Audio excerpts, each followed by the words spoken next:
德玛西亚视频站。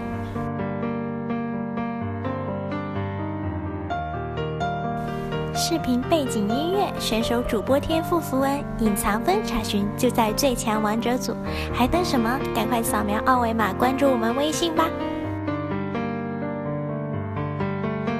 Happens because we are now in a champion select as Counterlogic Gaming hopes to end this split strong in second place and defend the North American Championship from last year in the summer split. Kiray's Elise is off the table, so is Darshan's Graves, and that's what he has been split pushing with when it wasn't Yasuo. So we'll have to see what he can actually pick up here.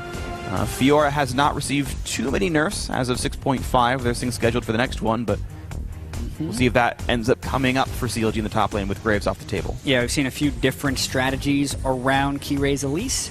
Yesterday, Team Dignitas actually favored a Corki first pick against Team Liquid and ended up having Elise picked away from them. The opportunities are not being given by CLG, though, who are banning out multiple Kiray junglers, and I'm very curious to see if Smithy finds this a good time to play Udyr, who has been banned against him ever since he played it both times in a row a couple weeks back. Absolutely. I think every game is a good game to play Udyr if you're CLG right here on Smithy, because he's been happy to play that champion whenever it's available. And the final ban will be Twisted Fate, so that champion is up. You've got to expect them to be happy. But of course, Nidalee is up even before that. And even if Udyr is great for Smithy, that's the tier list for you. Yeah, Nidalee is better as a jungler.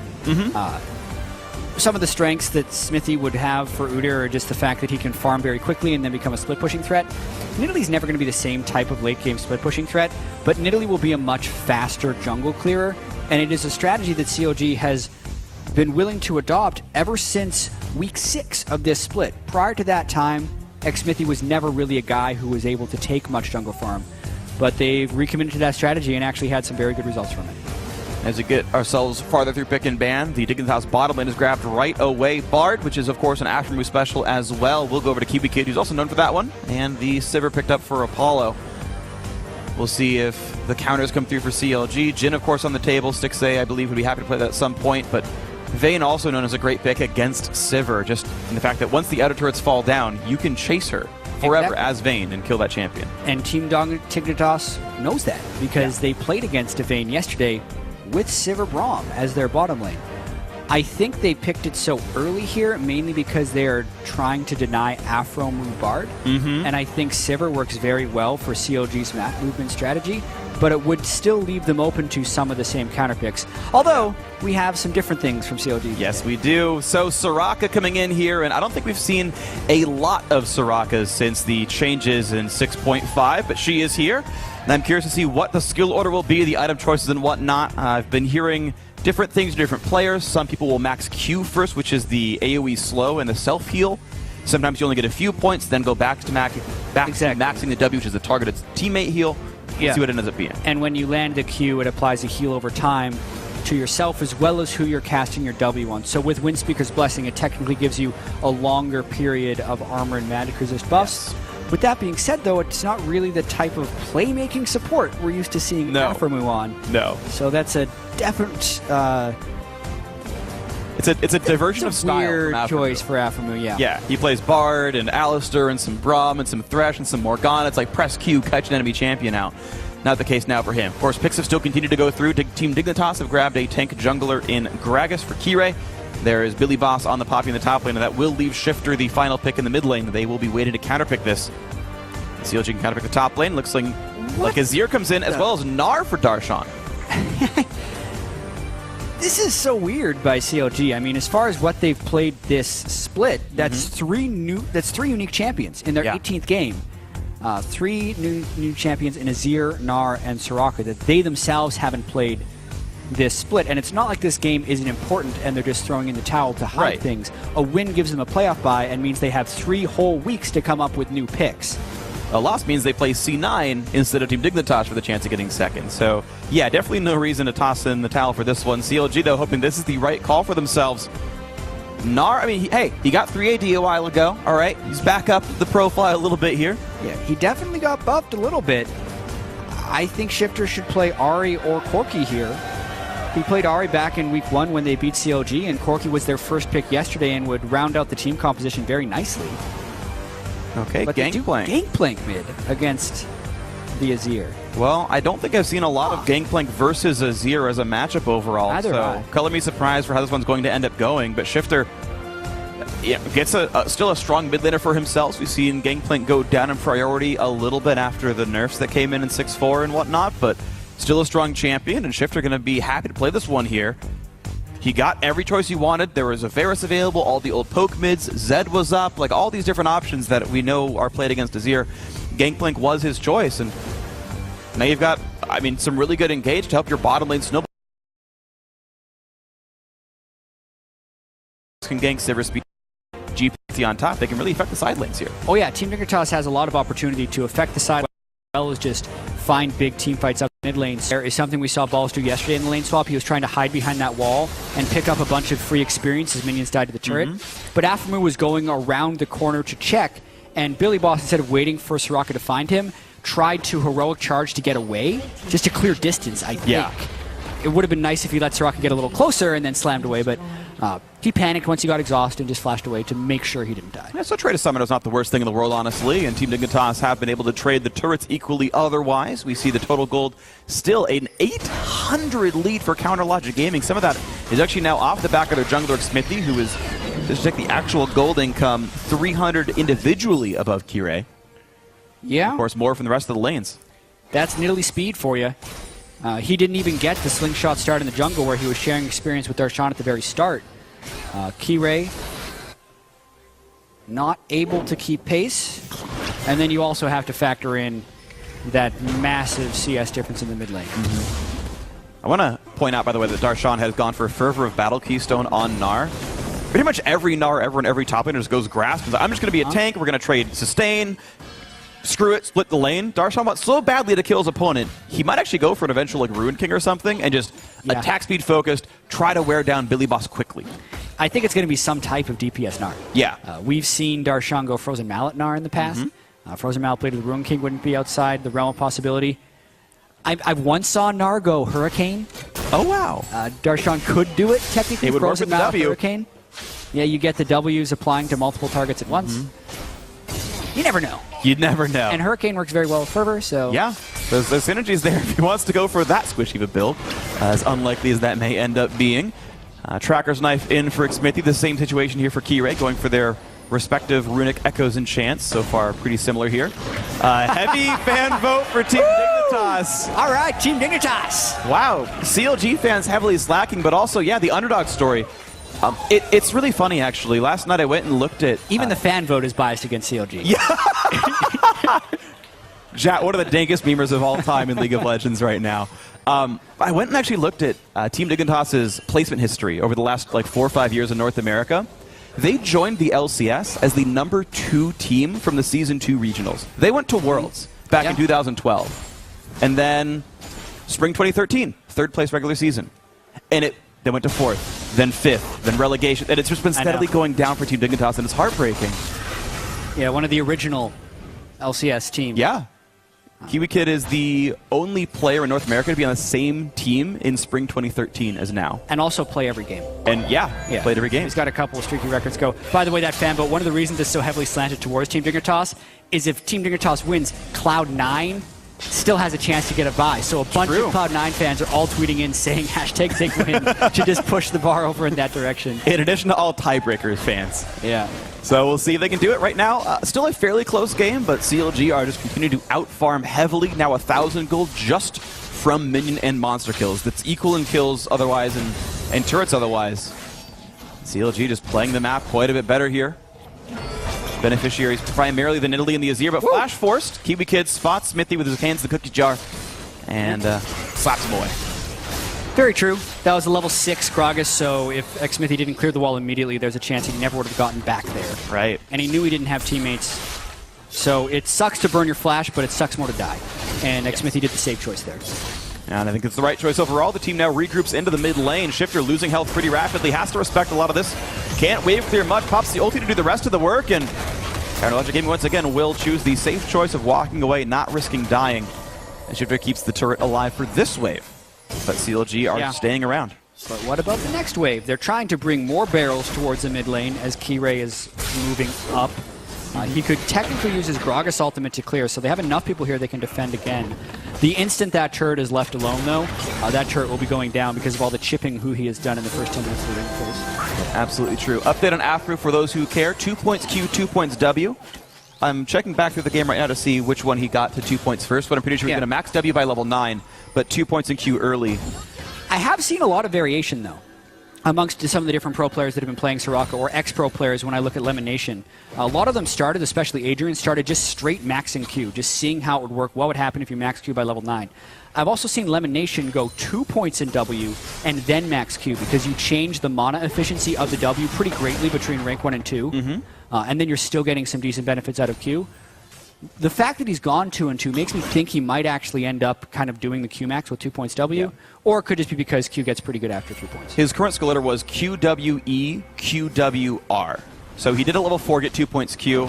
We'll see what he goes for in the rest of this game, of course. It's still a pretty siege-focused team. Azir's a good turret taker. Lucian's not too bad himself. And the double here from Nidalee Soraka, they might just load health bars into their teammates and keep the siege going. The old 2015 world strat, group mid, knock turrets down. Mid lane outer now actually gone. They've done that one here. So CLG now pushing the gold lead farther. Now almost 2,000 gold. Yeah, looking pretty clean for CLG, even without getting the deaths. Yesterday, CLG almost had it too easy. They made so many good outplays at the very beginning against Energy, and then just steamrolled them from there, because it was something like 6,000 gold by 7 minutes. So it something was absolutely insane. Here, though, one good team fight for Team Dignitas could still turn it around, but based on the trends, they're going to need that good team fight, otherwise they're going to lose control of the game. And we'll see that they are continuing to play the safe one as well. Spotted trying to sneak a dragon. That will be Smithy walking over the wall and hiding away for now. Spotted by Kirei and gets away from that one. I do want to point out that Team Dignitas are laning pretty well outside of the mid lane. Billy Boss actually right now ahead of Darshan. Apollo actually had a 6A for a bit as well. Mid lane, yes, is hemorrhaging gold, and as is any against Nidalee matchup, but Team Dignitas holding the best that they can, and honestly, fairly well overall against CLG. Yeah. And Billy Boss with the grasp would have a small laning advantage early against Darshan, for sure. Based on those items, it does look like Darshan is probably going for an early Frozen Mallet. It was his Gnar build back in 2015 when he played a lot of Gnar, so it's all making sense. It is all making sense.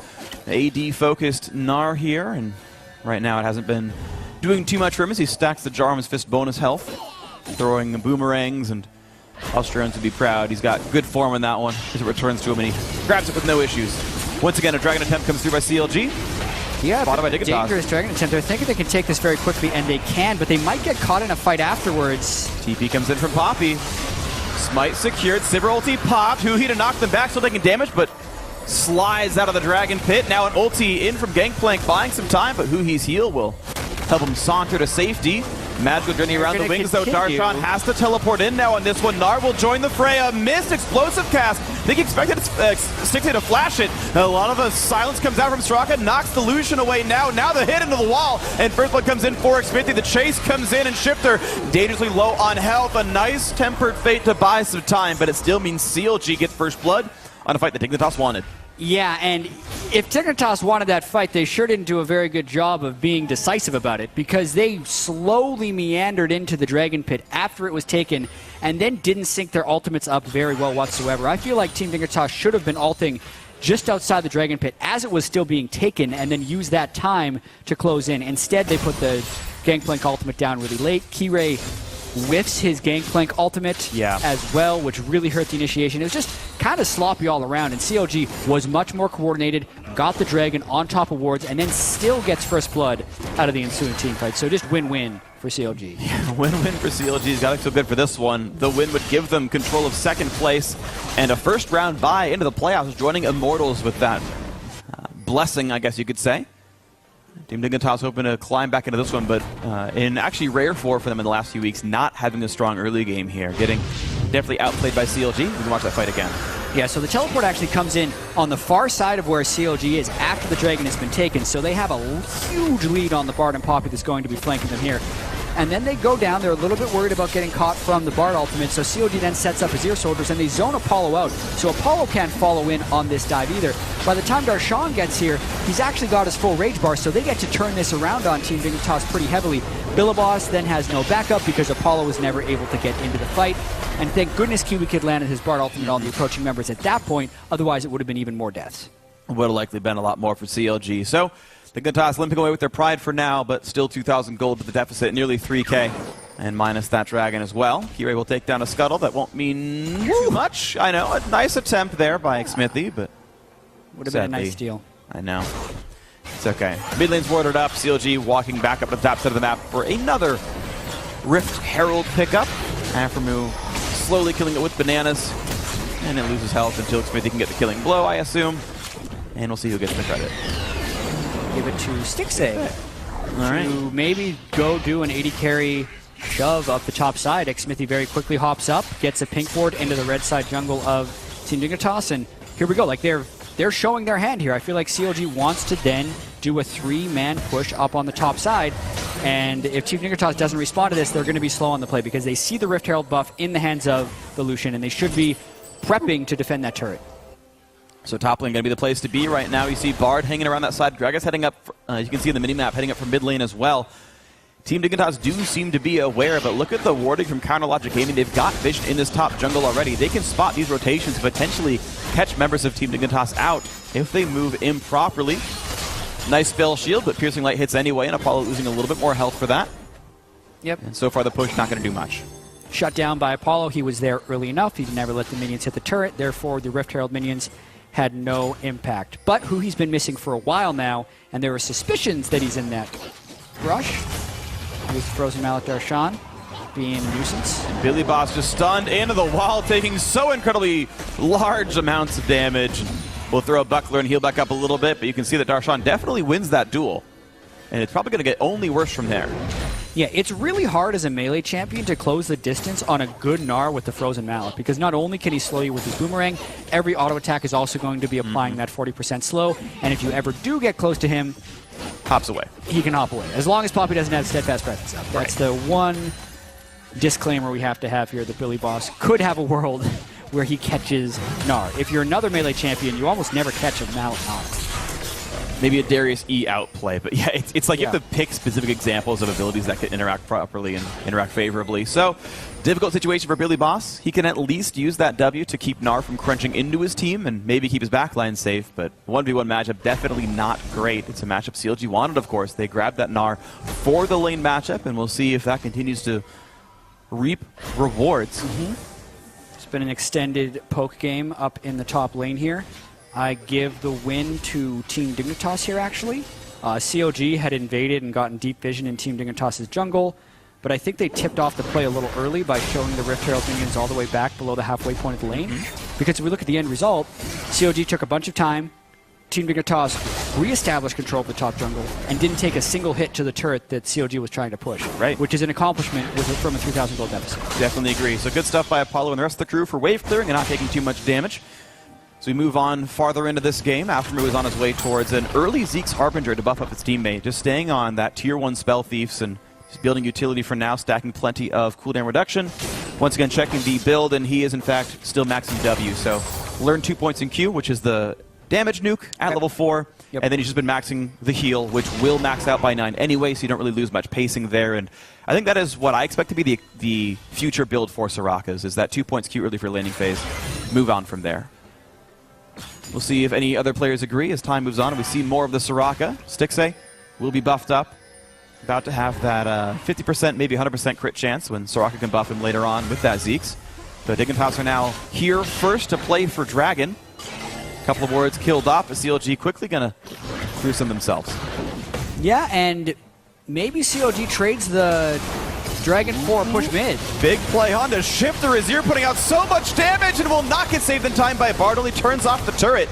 As the Gangplank is already dead, Stixay getting the killing blow. Mid lane still under fire. Team Dignitas have to now limp back up through the magical journey, but it's a 4v5. They are down a man. Super aggressive play there by Huhe, and Darshan had already had position in the mid lane so he could follow up. And I think it was Darshan that ended up taking a lot of the turret hits, which made it an easy dive for Huhi. Now it's a 5v4. They're trying to get this turret down before, I think, peeling back towards Dragon number 2. Plenty of damage dealt. This wave will get clear, but they're basically seconds away from knocking it down the next time around. Aggressive wave clearing by CLG, and they could either choose to wait for the wave, as you mentioned, which will allow Gangplank to show up, or they can run down for Dragon and get that with almost no contest. They choose turret number 2. And it shouldn't be too hard for them, honestly. Full health, and they're whittling down Team Dignitas. Yep. I mean, it's the Soraka and Nidalee power duo right here. Soraka loses health when you heal. No, you don't. Nidalee just healed you back up. The heals are even more efficient. Kind of the dream combo if you're looking for a poke combo. So there we go. Mid lane tier 2 is gone after the nice mid lane tower dive as well. Chronologic Gaming playing a controlled game. Few kills, but in control for most of this one. Nearly knocks down Kirei. Has to jump back over the wall and stay safe for himself. But the gold lead now nearly 5,000. Dragon number 2 cleanly on the plate. Chronologic Gaming should not have any chance of losing this one. None at all. Team Dignitas all recalling. Shifter's not going to be popping Gangplank ultimate for a chance at a miracle steal. And yeah, COG looking like they're gunning for that number 2 seed. Yep. Looking like their true selves. When CLG is playing on point, it looks like this. It's very rotation-based. The players all do well to excellently. You very rarely see them lose lane. Sometimes you see them win lane really hard, in the case of the mid lane here from Huhi. And then they just play for the turrets. They play for the dragons. And outside of the fact that a lane swap happened, so Dignitas got sort of 2 free turrets, there have been no neutral objectives gained by Team Dignitas at all this game. Yeah. This is looking very, very clean. COG trying to come together to defend that championship from last year. And if we look at the progression of their season, it has been an upward trajectory. The first half, when they played everyone once, they finished 6-3. Oh dear, Darshan. Lots of slows. Hyper still triggering. A stun into the wall right on reaction, and that means Billy Boss won't quite die to the clock tower as Jets Bernard did not walk far enough forward. Billy Boss's new best friend, Cannon Minion. Yeah, saved his life. Minion. Kirei 2. The house is really fat, and surprisingly, the hitbox when you use that spell starts really far back. It's like, imagine a bowling ball when you're doing your backswing, and if you throw it, if something is at the back of your hand, that's going to stop the skill shot. Yeah. So it's not just the middle of his model, it's actually the back of his model that catches it.